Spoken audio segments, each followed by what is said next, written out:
Hey, welcome to Frenchie and the Coach. I'm Paul Monahan. I'm the coach. I wrote this book. Here you go. It's called The Most Important Game. Play better, struggle less, enjoy more. That's Justin French. You can call him Frenchie. Frenchie is the man when it comes to being on the course and helping us to figure out the mental game dynamics that show up on the big tours everywhere, on the big courses everywhere. It could be NCAA, could be the Senior Champions Tour, it could be PGA, LPGA, you name it. Frenchie, you and I are going to talk about it every week.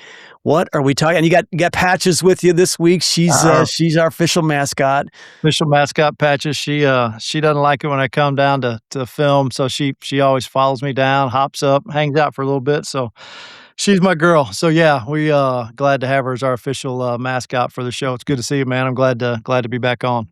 Yeah, great to see you as well. Yeah, but by the way, we should say, hey, smash the like button if you like Patches and you want to see more of her on the program. She's cuter than me and you, by the way. Yeah, she's She definitely is 100%. Look at that. Come on. yeah, You she's gotta a be good kidding pup. me.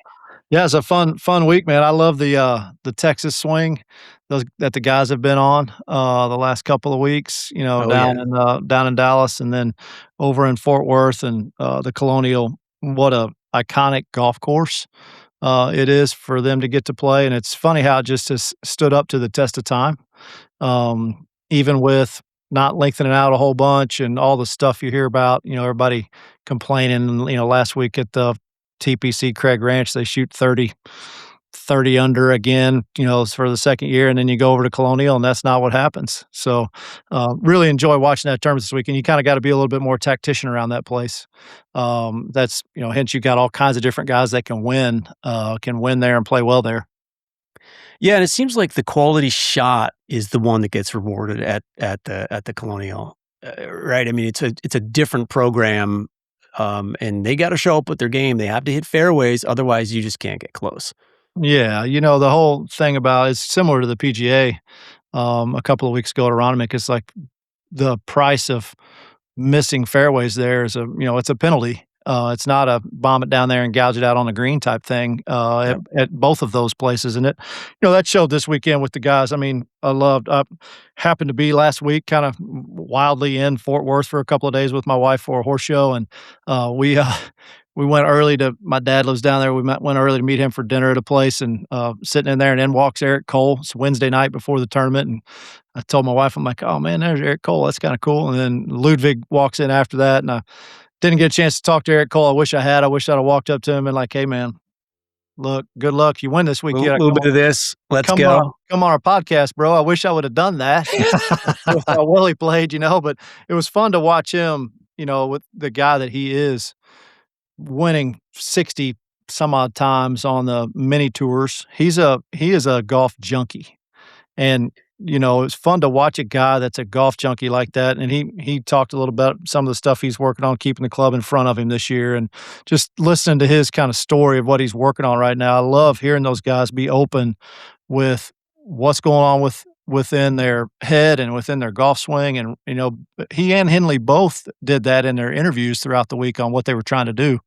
And Henley's after the tournament was really cool too. So fun to watch both those guys, man. Look, not very big, hit it plenty far. Both of them hit it plenty far, but boy, can wedge it and putt it, and did that this week, and was just a fun tournament to watch.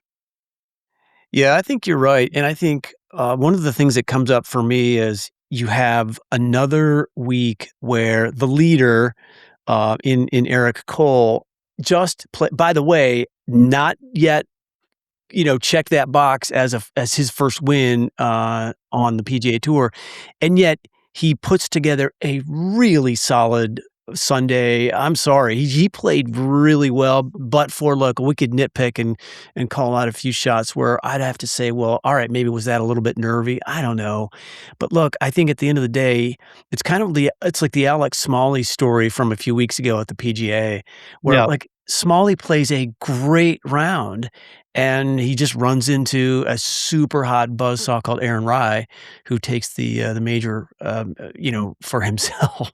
Yeah. So, It happened as Henley did. last week too.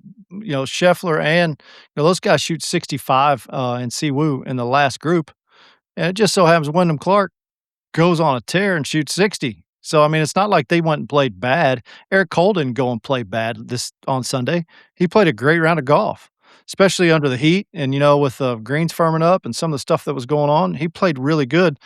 Just, man, like on 18, his ball, he hit that little draw in there that got a little goofy kick that if it doesn't kick that much left, he's got a 10-footer for birdie straight up the hill that he's maybe gonna make instead of a chip. So You're talking about the shot in regulation, right? the regulation shot, yeah, yeah, and Yeah. it just kinda spun down on just off the edge of the fringe, and so, I mean, it's just golf that game they play, man, is it's such a game of inches for them, and my kinda take on even the whole week is a little bit of the tale of nines sometimes. When we listened to Russell Henley after he got done, what a great finish for him, obviously, everyone's talked about that.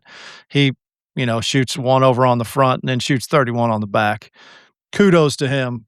Russell Henley he's a guy that if I'm throwing up golf balls on the first tee and, like, picking a partner, I'm like, "Yeah, I see why Scheffler picked you in the Ryder Cup because 'cause you're a dog, and you're gonna go make some birdies, and you ain't gonna quit." Like, your grit versus quit Oh, yeah.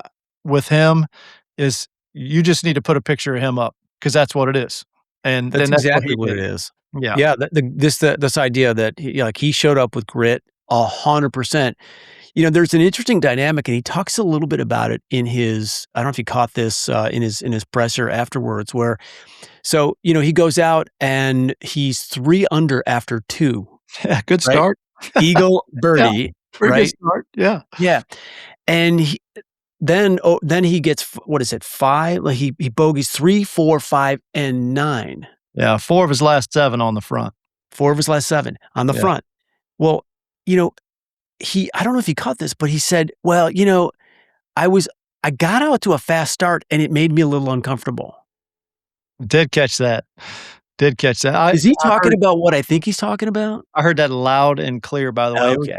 It was really cool that he said that out loud. Yep. 'Cause a lot of guys don't want you to know, and he even said this on the putt on 18. He said, "That's the most nervous I've been on a golf course that I can remember, Yep. Yep. trying to make that putt," right? Yep. So, he's just I love when guys are open and honest with us about what's really going on inside their head, and for him on the front side, he said it made him a little uncomfortable because now he's like, "Oh, okay," and he hadn't been there in a while, and he even said, "Mentally, I just haven't been quite."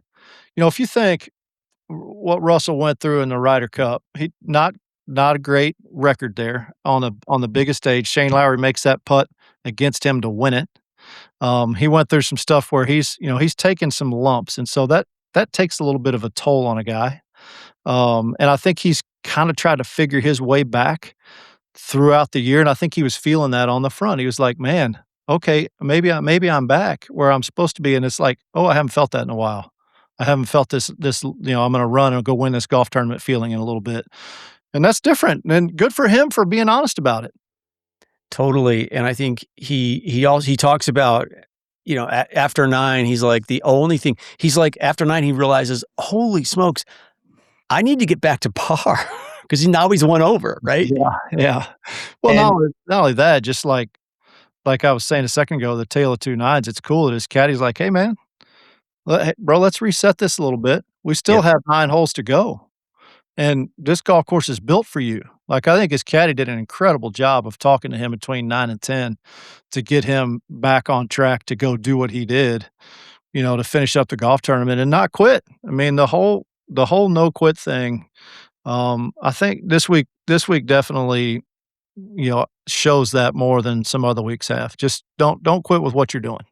Yeah, for sure, and I love this idea too that where sometimes there are moments where we have to redefine what a win looks like. And so as they step up to the number 10 tee box, they have this discussion, he and his caddy, Andy, I think, right? Is it Andy? Who does he talk to? Who's his caddy? Now you're Yeah. testing me. I No, think it is because he Andy talks though. about him in the presser. His caddy, Yeah, Andy, um, he's like, "Hey, we just gotta hit a fairway here. Let's just hit a fairway." yeah. And, like, that starts this cascade of little wins and so forth, and, I think it gives him confidence, and, I think he almost birdies 14, misses a birdie on 14 by, that much, and then, of course, 16, 17, 18.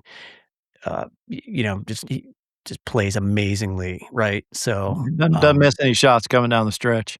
no, Eh he didn't, but again, this idea, like, sometimes the reset is about, okay, what would be a win on this hole or on this shot right now? And just, like, start really small, and I think there's a good lesson there for all of us. yeah, I think we get like, when he was talking about on the front side feeling a little, uh, out of sync with his golf swing, and, he was saying, mentally he hadn't been 100% and that his golf swing felt a little off. Yeah, all the time for the rest of us out here in the world. I've gotten to play a little bit over the last few days and Saturday in a group and did not feel like any rhythm really. It's funny how you get to and then you start thinking so here's when you get in that spot, now you start thinking about golf swing fixes as opposed to thinking Right. about shots, which when I think about golf shots, that's a feeling for me, and I think for everyone that your body already knows, your brain already knows. The golf swing thing, like trying to fix your golf swing and like fix little minute stuff, it goes so fast that that's really hard to do. So I think just getting reset, and when his caddy reset him, he's probably like, "Hey, man, let's picture what you got here. Let's hit your stock shot, get this in the fairway, and just kind of go from there and get some feelings back that as opposed to playing golf swing, which we talk about a lot on this show. Let's not play golf swing, man. Let's play golf. And those are two drastically different things for my brain and how I think, like the creative side of it versus the thinking side. Once I start to drift into the think side of my brain, golf gets really hard. And it gets where I'm like, I don't even what am I supposed to do here? Because 'Cause you're trying to tell your brain's like, "I already know, would you leave me alone and let me do what I know how to do?" So and you teach this, so you know. Yeah, there absolutely. I mean, there's the part of our brain that's at the very front, part of it's the frontal lobe or the prefrontal cortex, and it's the thing that's really pinging us all the time on the swing mechanics, but the challenge with that is that we're not playing golf swing, we're playing golf, Yeah. and those are 2 different games, and so if we can stay out of our thinking and be in our athleticism, I think that's a very useful way to be on the course. Yeah, I'm gonna guess with Henley that he got a little more present on the back, after making a few bogeys and just kinda got present with his thoughts and feelings and was able to reset that, and I think that's a important thing for you may be able to help way more people than we realize by just telling us how what's the I guess I would ask, what's the easiest way to do that? Because I think that happens during rounds where you go through a few holes and you get sped up and you make a couple bogeys and now you're like, oh, now you start thinking about your score, which you weren't thinking about before. I'm 3 over, I'm 2, whatever the number is. And now you start thinking about all the stuff instead of what you have to do to execute the next shot. So when you do get sped up and that happens, what's the best way, Paul? Like, what do you recommend to your students when that happens for them to do to reset? Is it breathing? Is it visual? Is it all the above? What do you recommend? Yeah, I do love the cleansing breath, that full body breath, that full body sigh, that's just like a something like that, that's like, Yeah, "Okay," and it gives somebody a moment to at least be aware enough to actually make a reset. Because what's really happening is you've got the brain involved in moments where it thinks it needs to be involved to save us and to protect us, and kinda taking that cleansing breath is really gives us an opportunity to allow the body to do something else or to allow us to actually shift into a different way of being. yeah, And, I always teach my clients that when you're on the golf course, you wanna be able to ignite the athleticism inside of you as much as possible, not the thinking part, but the athletic part, because the most important moments in golf are athletic, they're not cognitive. And yet, yes, we have to, aside from the emotional management that allows us to make good decisions, like when we're thinking through things, right? And yeah, not let the ego jump in and say, "Oh, I can definitely make it over the creek here," yeah, yeah, and get stupid, right? Because we get dumber when the pressure rises, and that's just a scientific fact. But I think it does help when we can get present with a feel that is something that has to do with our athleticism. So things like, can you put your awareness on something like balance or tempo or tension or a visual cue that reminds you to stay on target, whether that target is in the sky or whether that target is on the ground or on the green or wherever, right? Yeah. So those are the things I think that can help us come out of that overthinking. Does it matter, I'm a little you've kinda sparked something for me there. Does it matter what type of, everybody learns differently. Some people are auditory, some people are visual, that sort of thing. Does it matter any of that stuff when you're working in the kinda to get out of the frontal cortex of your brain, like what you think about? Or is that something to just experiment with as you get out on the course, the tension thing or the balance thing and kinda figure out what your body might like to do? Is that the best way to do that? Yeah, that's been my experience is that it has to be an exploration, and so, like, I would for me, as I'm working with a player, I'm not prescribing anything. I'm saying, "Hey, let's try this. Let's explore this and see how this changes and creates a productive shift for you."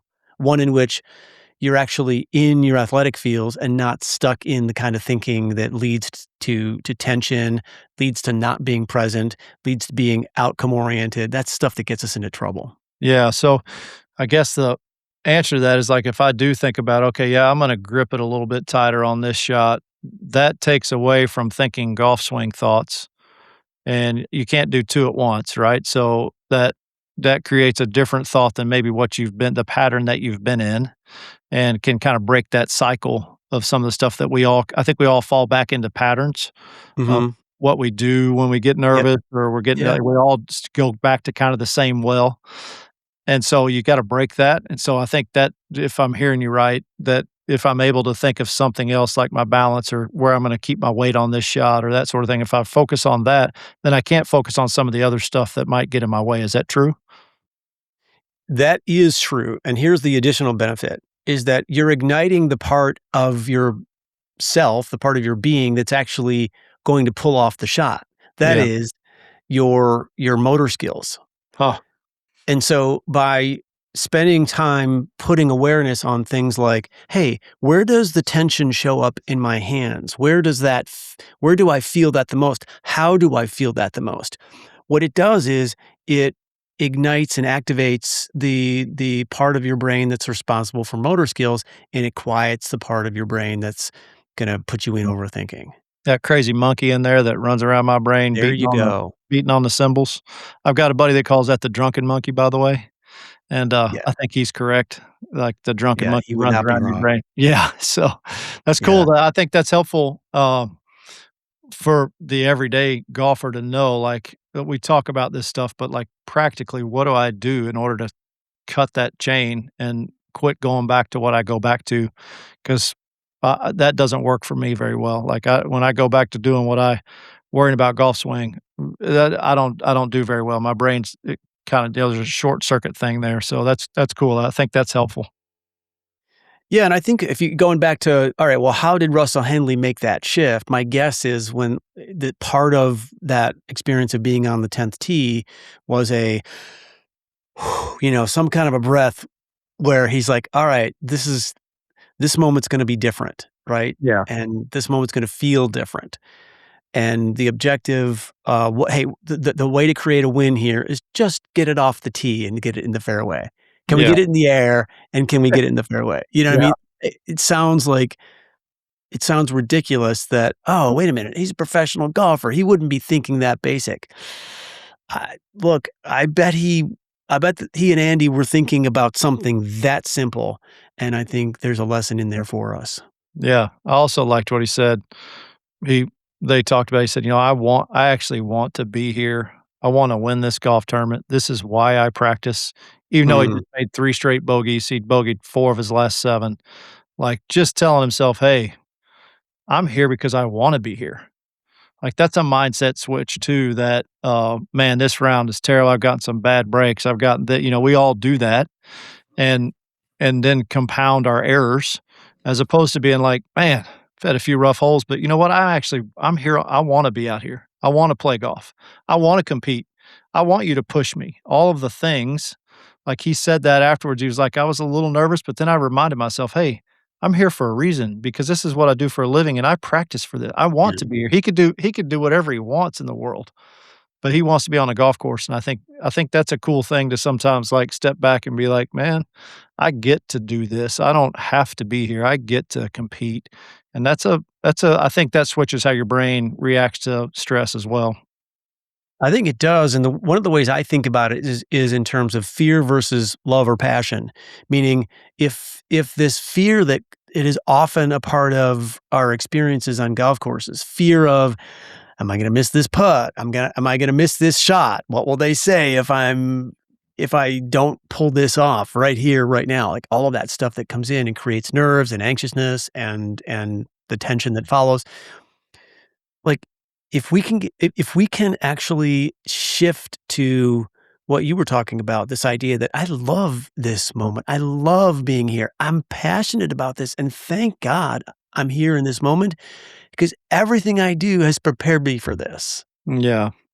And I think that kind of a shift can be it's actually it's available to all of us. It's not just available to Russell Henley. No, no, I think we can all go there. It's funny, I played in a little charity scramble deal today with some old friends I've known. One guy since junior high. He doesn't play a whole bunch of golf, but every time I play with him, it's funny. His name's Miles. Miles hits this cut that is the same golf shot that I've seen him hit since we were in high school.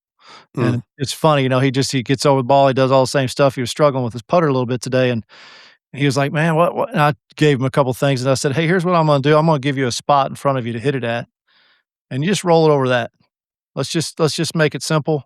We're gonna roll it over a spot." And man, he started making some putts today that was like, it was pretty cool because it changed his from what's my mechanics, what am I doing that I need to change, as opposed to where do I want to roll this ball.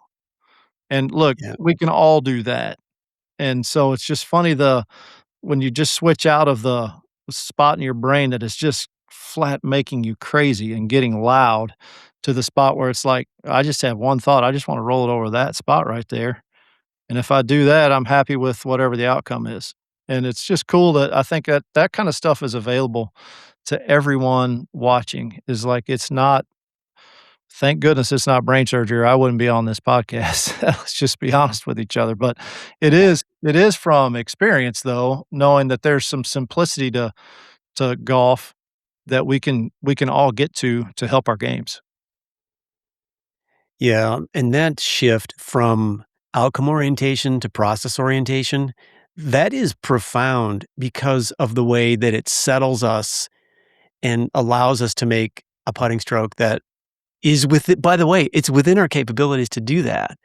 But Yeah, the interference, the interference actually pulls that that pot that uh, level of capability, it pulls that from us. It it does. literally changes your potential. Your Yeah, potential is no longer here. It's down here yeah. when you're feeling that. And so to make that shift, I think it keeps you closer to your potential and allows you to play up to your capabilities rather than Yeah, it frees make you up. I mean, it really does. It just yourself. frees up what's gonna happen when you quit worrying about what the outcome's gonna be, and you just worry, like, process is such a huge part of this whole deal, and simplicity in your process. Like, literally, you give a putter to a three-year-old and you say, "Hey, roll it over that spot in the carpet right there," and they can do that.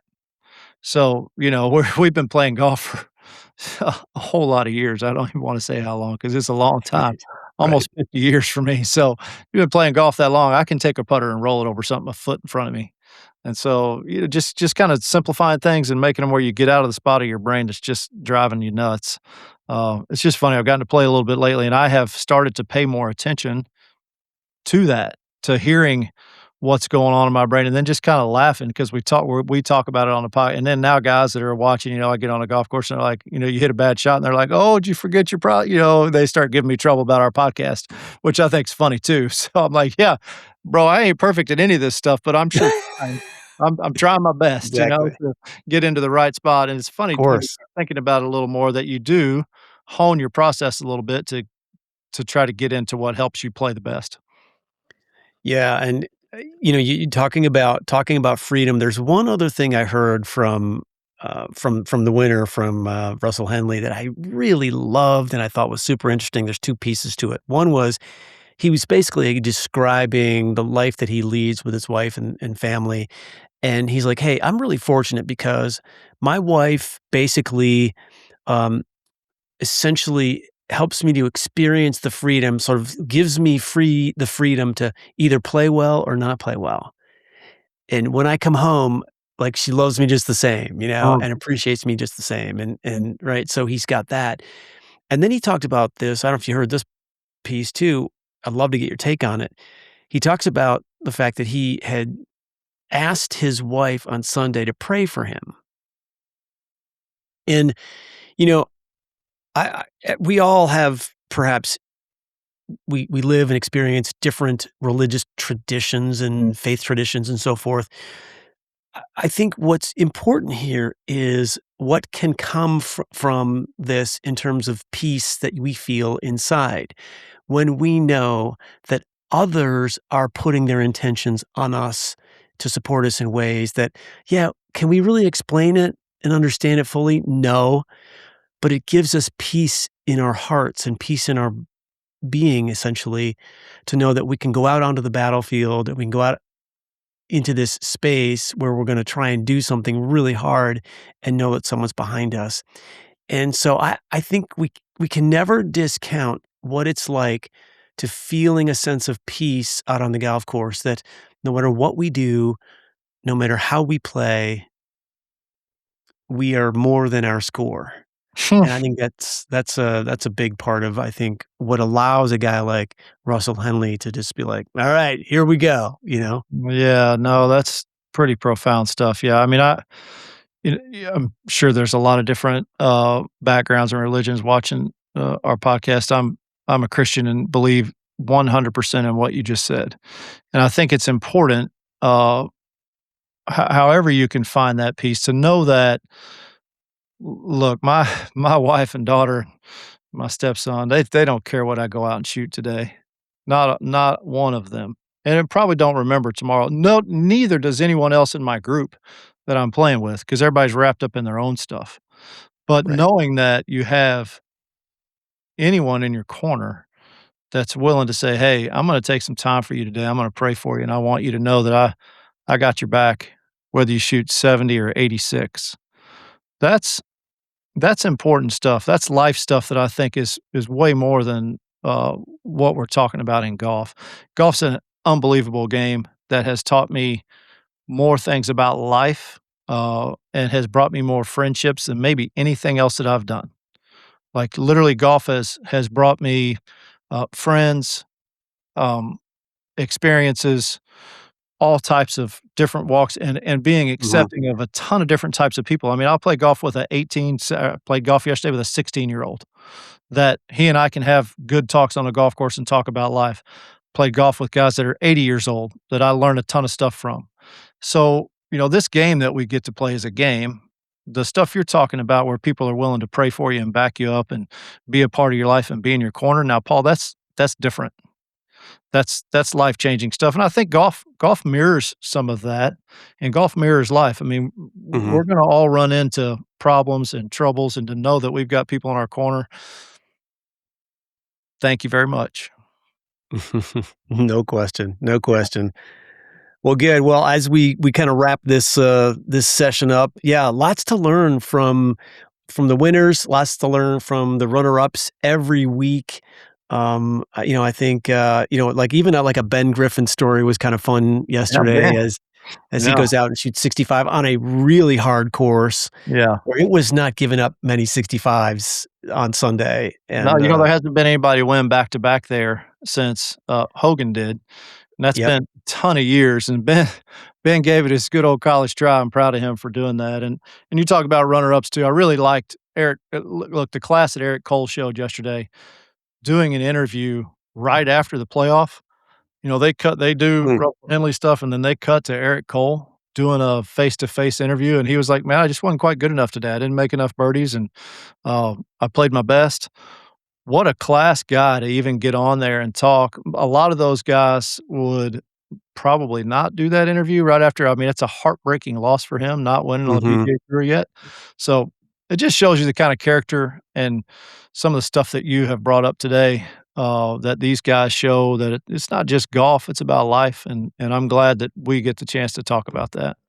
Yeah, me too, and I agree with you, like, what Eric Cole did, I was so impressed, and I think we can all be impressed, like, he played great yesterday, and I think we're gonna continue to see him excel in these events coming up, which is kinda cool. He's playing this week in the Memorial, in the Memorial, signature baby. event, Yeah. so I love that. That's a I know that's a favorite place of yours. Do we Yeah. have time for a quick Memorial story or a Muirfield Village story? Oh, man, I got some Muirfield Village stories. I am really looking forward to this week. I love that place. I, have gotten to play it, I still can't believe, quite a few times, and have gotten to know the Nicholas family a little bit and friends with Jack Jr., and so have gotten to, like, go to Jack's house that's right there on the grounds, which is unbelievable type to j that for me as a golfer and a guy that grew up idolizing him, like, just their family great family and the stuff they've done in Ohio and in Florida is unbelievable, but that golf course is unbelievable, and it is hard.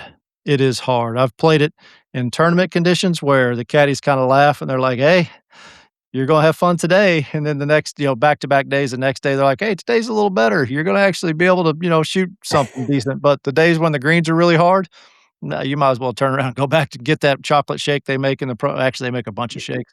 Best shakes on the planet. So, Exactly. yeah, I'm looking forward to this week. I love the memorial. I think what the Nichols family has done for golf and just children and all the stuff that they represent, just happy to have had the opportunity to get to know them a little bit. No question about it, and I guess let me wrap with kind of a quick story and a dedication. I'm gonna dedicate this podcast to my father-in-law, Joe Hahn, up in Rochester, New York, and I'm gonna tell a little story about Joe's career and about Muirfield Village. So this is the story. So Joe Hahn spent a career in golf course management, and in the late 1960s, he's managing a course in Rochester, New York, where he lives, called Locust Hill Country Club. Locust Hill Country Club, very famously for years, was one of the stops on the LPGA Tour. I think it was a major. It was the International, and it was the Yeah. Wegmans, and anyway, 1968, I think I have the time right. Jack Nicklaus and Arnold Palmer come to do like a Monday exhibition day, Oh, right, man. at Locust Hill. So afterward, they're like, "Oh my gosh, this course was amazing. Who's the superintendent? We gotta shake his hand. We gotta say hi to this guy." Jack Nicklaus and my father-in-law are exactly the same age. Oh, nice. So so Joe goes down into the locker room, and Jack and Arnold are there, and he chats with them, and then Jack says, "Hey, do you mind if I, um, kinda pick your brain a little bit?" He goes, "I bought this property out in Columbus, and I'm building this course." No way! Yes. So he's like, he sits for an hour and chats with Jack about Muirfield Village and the course there and so forth. And later Wow. on, when Joe was at Oak Hill Country Club, he sends one of his proteges, to go and work as a superintendent at Muirfield Village. So anyway, that's kind of my connection to Muirfield, Dude, and, that's incredible. That's a great story. I love that. that's my, my father-in-law, Joe, and he's in Rochester. I had dinner with him the other night in Rochester, and, lots of great stories from that guy, and, so anyway, wanna dedicate this one. Joe, if you're listening, I know you're gonna listen to this one at some point. This one's for you. Love you, buddy. Frenchie, great stuff as always, and for those who are listening, smash the like button, subscribe, do all the things you're supposed to do. If you like this stuff, let us know what you want to hear about too, and comment in the comment section below. And we'll look forward to catching up with you next week. Sounds great. Enjoyed it, All man. right, good stuff, buddy. Later. Take care.